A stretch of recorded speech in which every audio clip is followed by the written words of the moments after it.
Seja bem-vindo ao Números Falam, um programa original Neofeed.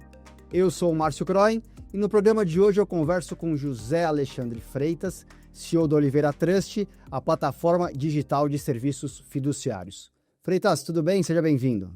Tudo bem, Márcio? Obrigado pelo convite, pela oportunidade e agradeço aí pela possibilidade de a gente conversar um pouquinho sobre a Oliveira Trust, sobre o mercado. Muito legal. A dinâmica do programa é bem simples. Eu trouxe 5 números do último balanço publicado pela Oliveira Trust para você me ajudar a entender cada um deles.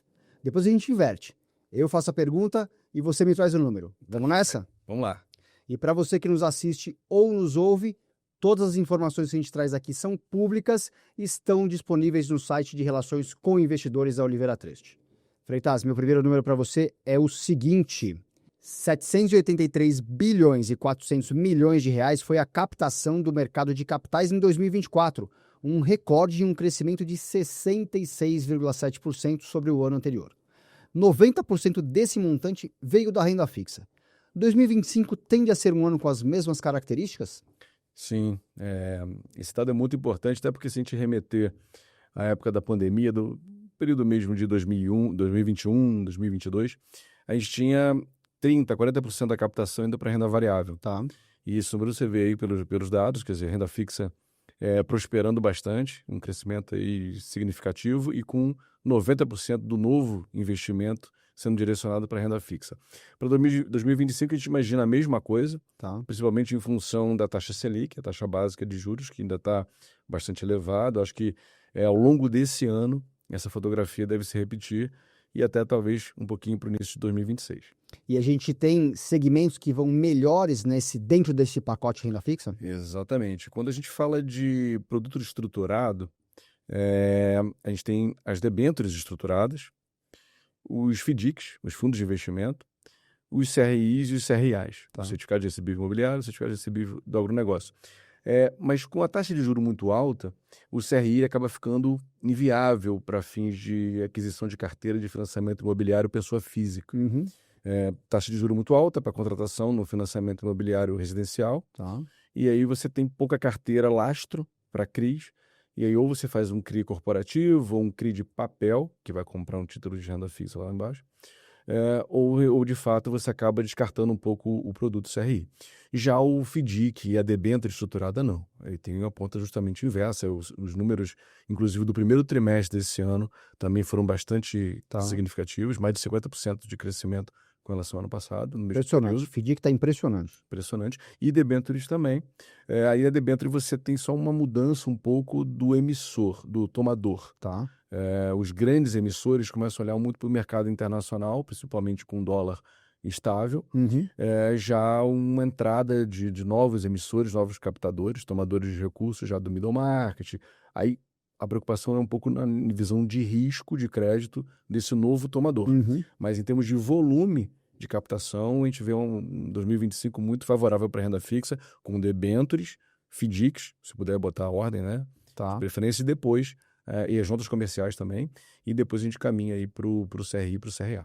Importante como mudou esse mercado também, né? A renda fixa a gente tinha poucos produtos há uns anos atrás e você tem tanta segmentação dentro de renda fixa que para o investidor isso é super importante, né? Imagino que o trabalho de vocês também seja maior até como agente fiduciário. Exato. Quando você tem uma complexidade maior de ativos também, porque quando você tem emissores com taxa pagando taxa de juros mais alta, a tendência é que o risco seja maior, você começa a cobrar mais garantias. Tá. Então são operações mais complexas, geralmente com recebíveis como lastro.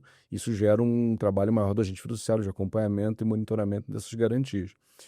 E por outro lado, você tem aí uma variedade, porque um FDIC tem uma estrutura muito diferente de uma debênture ou um CRI, que você tem uma seguradora por trás fazendo um trabalho societário. Então, realmente, o trabalho do prestador de serviço fiduciário ele tem que ser bem dinâmico e conseguir acompanhar aí, atender a característica de cada título. Para a gente fechar essas projeções, quem tiver bastante curioso para saber quando a renda variável vai voltar, só depois de 2026, pós-eleição? Eu acho, mas assim, quando tô falando, eu já tenho mais 30 anos de mercado aqui, são 3 décadas, eu já vi muito sobe e desce de renda fixa e renda variável. acho que a tendência é que quando a taxa de juros começar a sinalizar a queda, ou seja, ou com a manutenção ou com a primeira redução Tá, efetiva, o investidor já busca tentar comprar renda variável num preço barato. tá. E aí você tem uma procura, essa migração acontece de forma natural. E tem aqueles outros entrantes que vão, quando já tiver mais caro, que eles vão entrar, que Uhum. entra por último, não pega a primeira onda ali do investimento. Então, eu imagino que, pela perspectiva e pelo cenário, é que no início do ano que vem a gente já comece a ter a abertura da possibilidade de uma redução de taxa de juros oficial, e aí talvez a renda variável comece a ficar mais interessante. Mas é uma ocupação de espaço que vem aos poucos, né? Não vai voltar a ter os 40%, como você mencionou no começo, logo de cara, né? Você vai aumentar um pouquinho com 15, 20, por aí, Quando a gente teve ali esses 40%, que era um número foi super alto. muito atípico, Ah. era por conta da taxa de juros de Selic menor da história, 2,5%, 2,75%, se não me engano. A renda fixa não gerava aquele rendimento que o investidor normalmente brasileiro está Tá acostumado. acostumado, né? 1%, o famoso 1% ao mês, né? 1% ao mês, nem o meio ele estava conseguindo. E aí você acaba buscando alternativas de rentabilizar melhor, vai um pouco no conceito de tentar algo com mais risco, mas que possa te permitir uma rentabilidade maior. E isso aconteceu na época da pandemia. Eu acho que 40 não vai, mas a tendência é um 80-20 ou um 75-25, que já deve acontecer, eu imagino, em 2026. Muito bom. Segundo número para você, Freitas. 39% é o market share da Oliveira Trust como agente fiduciário. Esse é o mercado mais estável ou as emissões são capazes de mudar a distribuição entre os players? Uhum.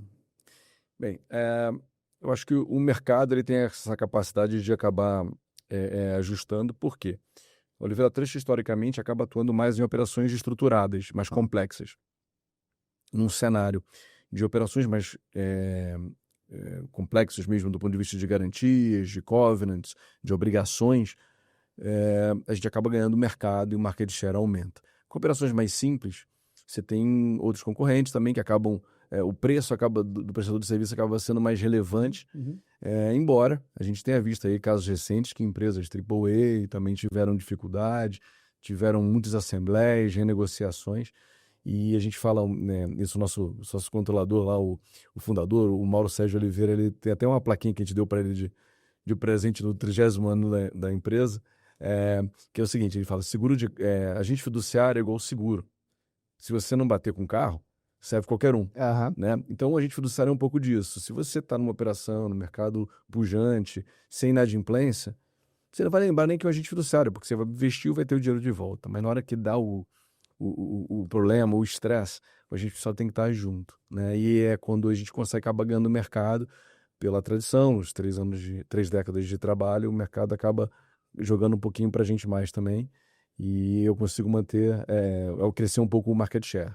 Então, acho que 39 é um número interessante, mas já tivemos períodos de 42, 45, como também já tivemos de 30, 33, Tá. então Fica nessa. tá nessa margem aí, tá. Aliás, 2023, 2024 deve ter sido um ano bem difícil para vocês ali por tudo que aconteceu no mercado, né? Teve que mostrar realmente a capacidade da empresa em segurar ali todos os pontos para o investidor, né? Exatamente. E a gente teve outras situações, às vezes não fica tão claro, eu não vou nem citar nomes de Claro, empresas, claro. obviamente, mas às vezes é um trigger que estoura, um evento de avaliação do investimento que pode gerar um vencimento antecipado. Então, imagina você ter uma debênture que você representa os investidores, com um evento que pode gerar um vencimento, e com o vencimento daquele título, o chamado cross default, que outras dívidas daquela companhia vão se vencendo em cascata, e isso pode gerar um problema sistêmico, inclusive, depende do tamanho da companhia. Então, você conseguir antecipar esse tipo de evento e conseguir ser ágil o suficiente para administrar o estresse, tendo de um lado os credores e do outro lado o devedor, isso tem se mostrado eficiente, uma boa solução, como a gente registrou. Outro dia eu estava num evento, me desculpe, Não, bora. estava num evento numa faculdade lá no Rio, e aí me pediram para falar e tal, eu não tinha uma pauta específica para falar, e eu fui dar mesbla ao token. Nossa, E aí o pessoal falou, Mesbla, né? tinha gente que estava lá na faculdade e não sabia nem quem era a mesbla, e a mesbla é um exemplo concreto disso, né? A gente a gente teve várias emissões de debêntures, na época a Mesa era uma empresa muito sadia, e quando teve um problema, a capacidade que a gente teve de administrar a situação fez com que boa parte do crédito fosse paga.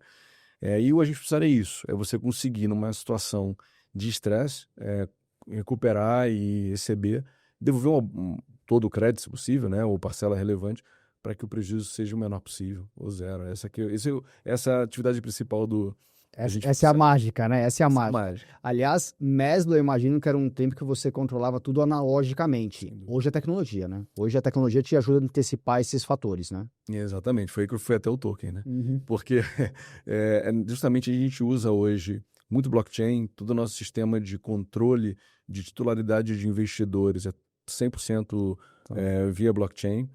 A gente não tem papel nas mesas hoje não, já há bastante tempo.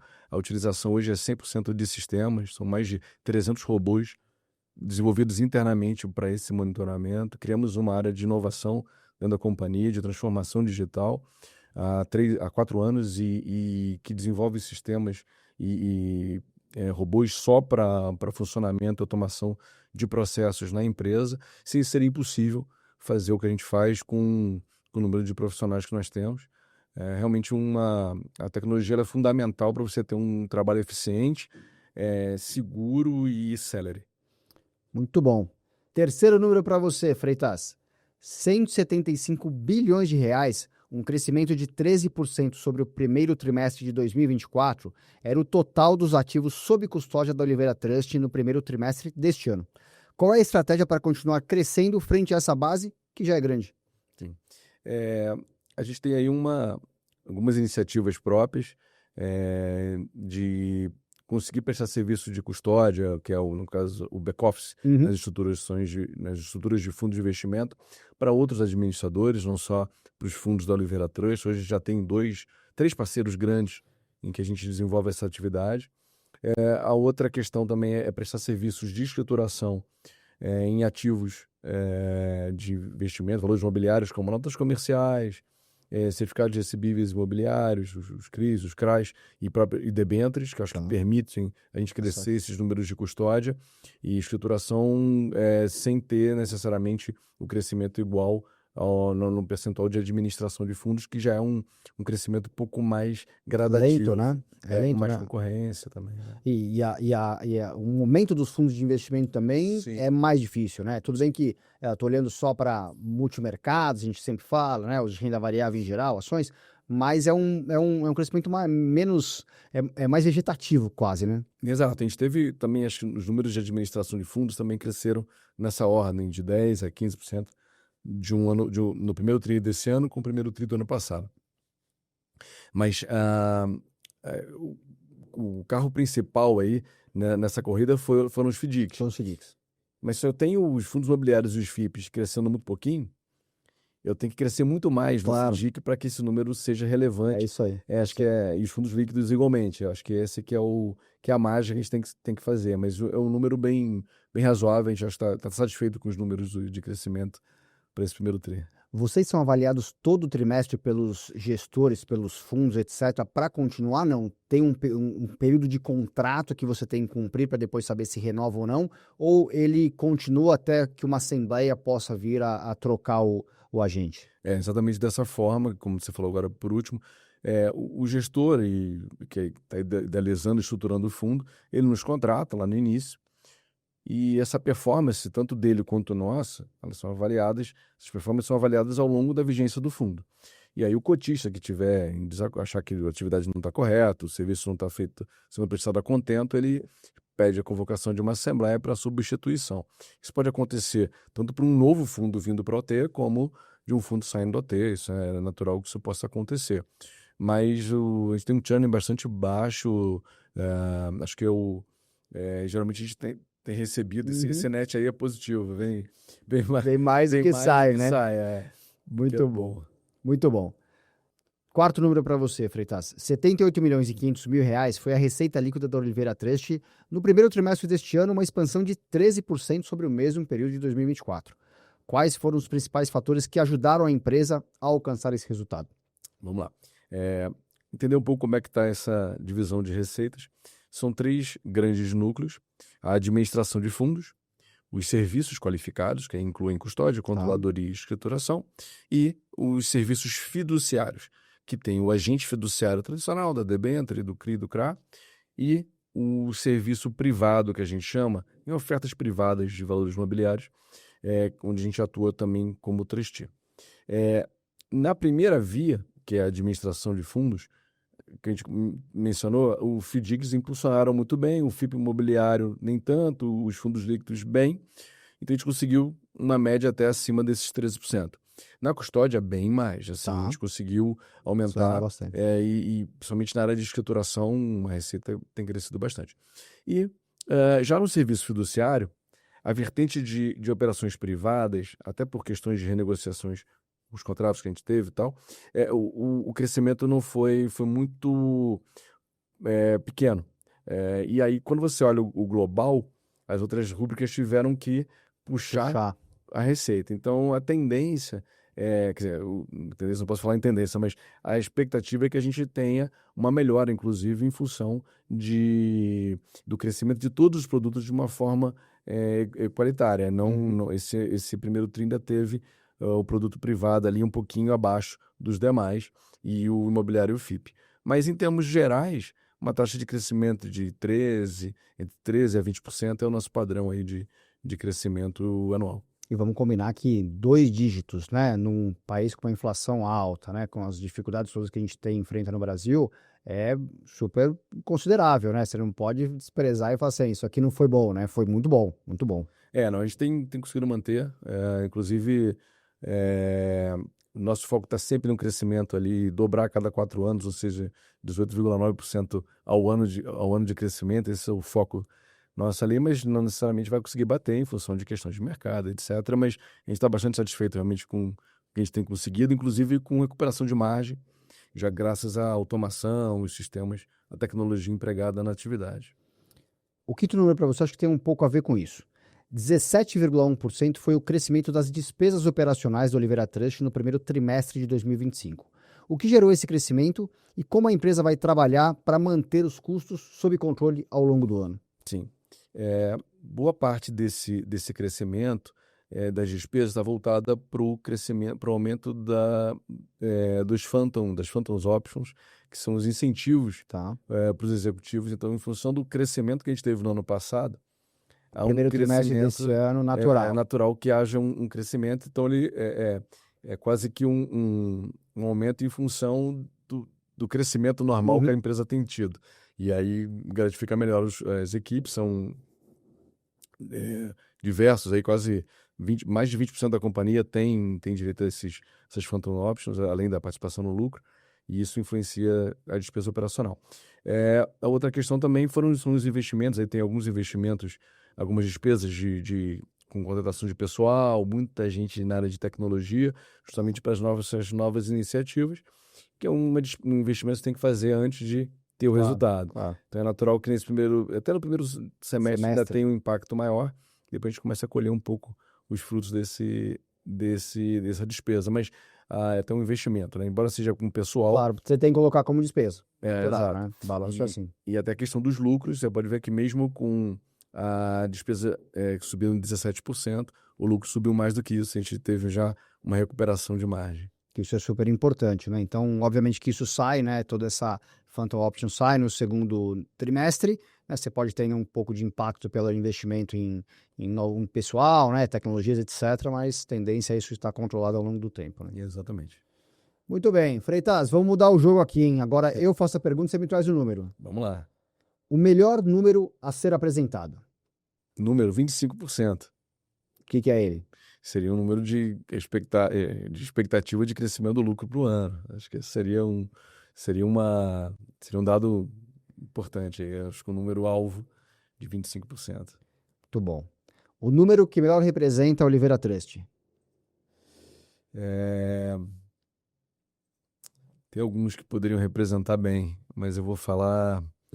Acho que os 100 milhões que a gente tem em FDICs, acho que isso talvez seja um número significativo para mostrar o quanto a gente está dentro aí, empenhado em ter um bom serviço no produto mais complexo do mercado, que é a administração de fundos de FDICs.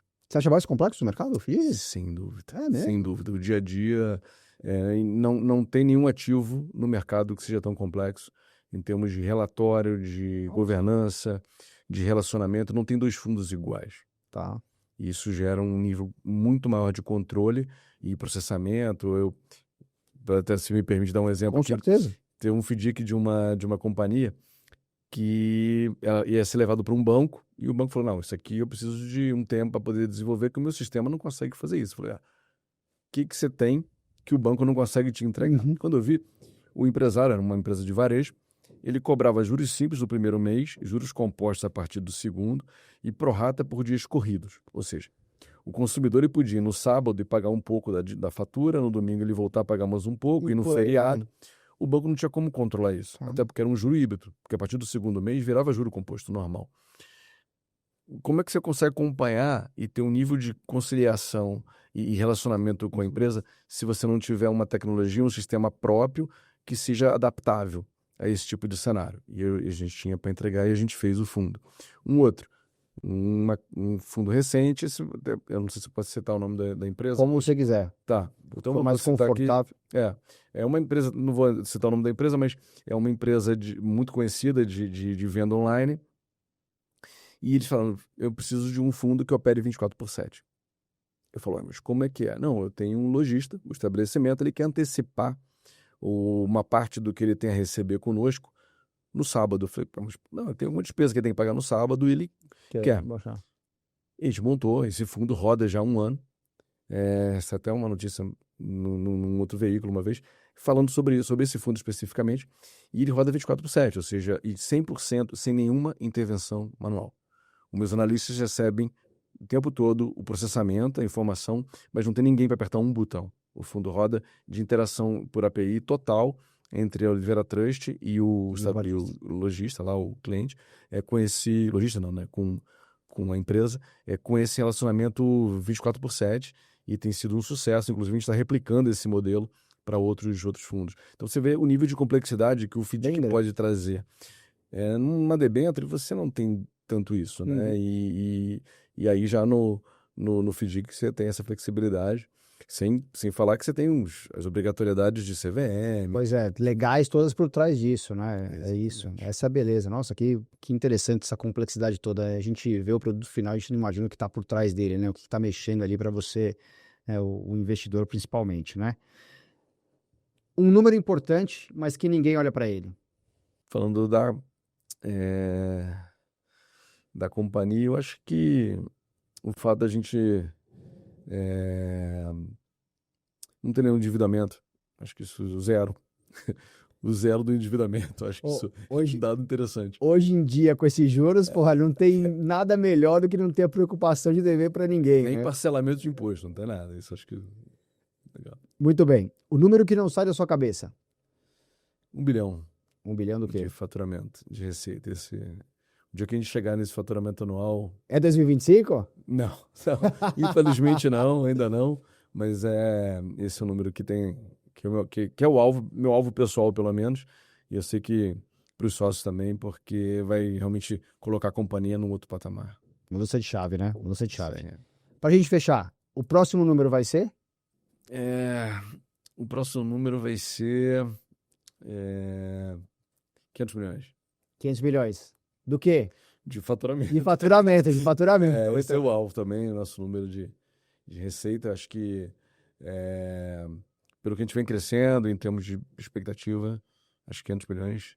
E 200 bi de fundos. Não vou citar dois números aqui. Pô, ótimo. 200 bi em fundos na administração de fundos. Muito bem. Freitas, obrigado, viu? Eu agradeço, Márcio. Obrigado mesmo. E obrigado a você que nos acompanhou, nos ouviu, nos assistiu, para conhecer um pouquinho mais do trabalho e dos resultados da Olivera Trust. Se você gostou do programa, compartilhe para mais gente conhecer essa empresa. E se você não segue o Neofeed nas redes sociais, pode nos procurar. Estamos em todas. Um abraço e até a próxima.